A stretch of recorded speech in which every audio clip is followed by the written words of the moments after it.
This is a sports catastrophe production. Hey there, Heather, ho there. It's Jeff Cutter Diving. Welcome you to another sports catastrophe birthday boy. And the birthday boy today for March the 12th is a baseball icon who played 18 years from 1976 to 1993. He was an outfielder, catcher, and first baseman for Atlanta, Philly, and Colorado. He played for the expansion Rockies. Nice.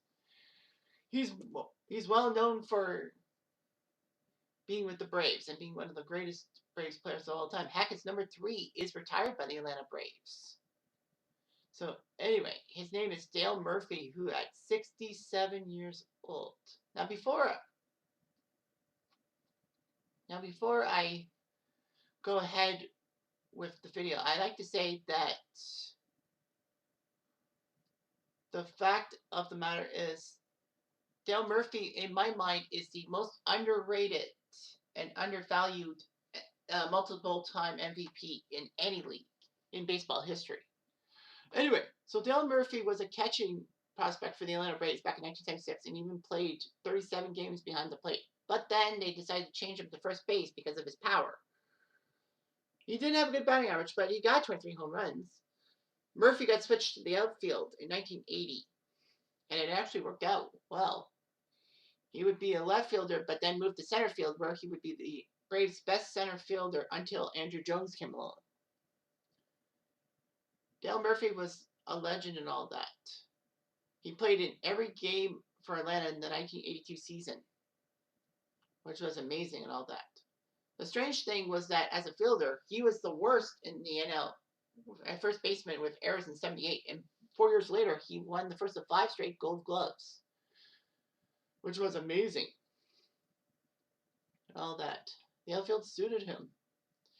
Well, the Braves, thanks to Dale Murphy's 1982 performance, which helped them out, they got to the NLCS, but the Cardinals swept the Braves in that NLCS. He only scored 1 run in those 3 games. St. Louis was a powerful team, and the Cardinals won the World Series that year. But Dale Murphy's prowess gave him the MVP trophy the first time a Braves player did that since Hank Aaron in 1957 when he was with the Milwaukee Braves. So anyway, in 1983, he rebounded with another MVP, which was amazing. For 4 years, from 82 to 86, he was top 10 in MVP voting every year, but he won back-to-back MVP. Ironically enough, he won back-to-back MVPs after another player, Mike Schmidt, won back-to-back MVPs. That was kind of weird. Unfortunately, by 1988, his production went downhill and all that. He had a 295 batting average in 1987, but then he fell to 226 in 1988. He was a 2-time NL home run leader and 2-time NL RBI leader, but still. Murphy was traded to Philly in August of 1990, which was shocking and all that. Unfortunately, his degenerative arthritic left knee ruined him for the Phillies. He did make a spirited comeback for the Phillies and actually played a memorable game in Atlanta as a member of the Phillies, where I think they gave his number 3. I don't know. But anyway, it doesn't matter. So anyway, he was released at the end of spring training. And Colorado, being the expansion team they are, decided, you know what, let's give Dale Murphy a chance to get to 400 home runs and all that, because Dale Murphy was close. So he started out with the Rockies, May 93, playing for the Rockies in Los Angeles. He was 0 for 3 with a strikeout. He actually decided to retire at age 37. But of course, it was found out that Colorado needed to make a roster move and wanted to release him. So he decided to retire instead. I felt bad for Dale Murphy. He was so close to 400 home runs. It's like Fred McGriff. He was 7 home runs short of 500. But anyway, Murphy close. He did it. Well, Andre Dawson got to 400 home runs in that year. Murphy still put up a 265 batting average, 398 home runs, 1,266 RBI. So that's not half bad. The Braves retired as number 3 in 94 after he left. But, I mean, he's only one of 4 outfielders in MLB history, much less NL history, to have consecutive MVP years. And he was the youngest to do so. He still got to 7 All-Star games, which was good. In the 80s, he actually led the National League in games, at bats, runs, hits, RBIs, total bases, and plate appearances, which was shocking. He was second in home runs to Mike Schmidt's 313, with 308 of his own. So he actually had played in 740 consecutive games, which at the time was the 11th longest streak in baseball history.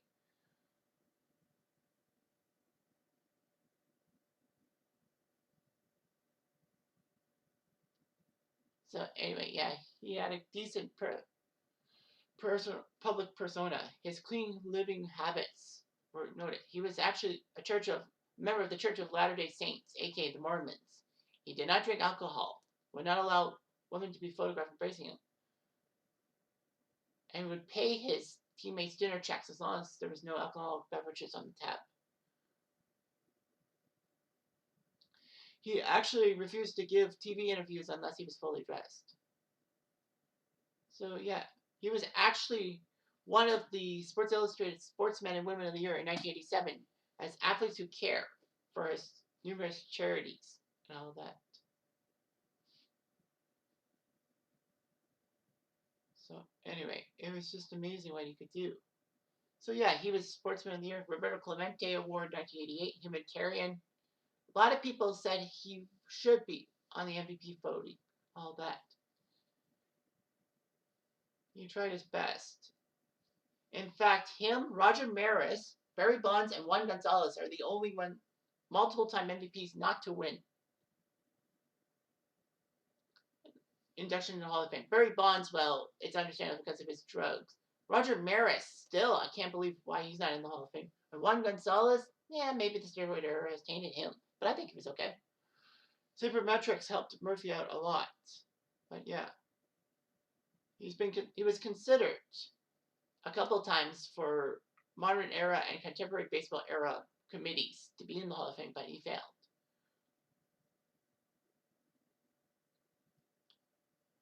So anyway, yeah, he would do all that.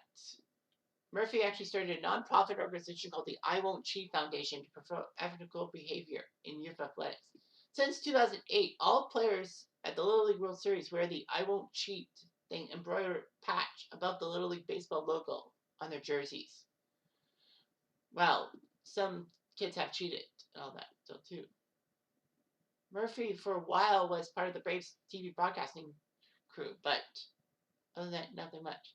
So he's made some big moves. He has 8 kids with his wife. Of course, Mormons are known for big families.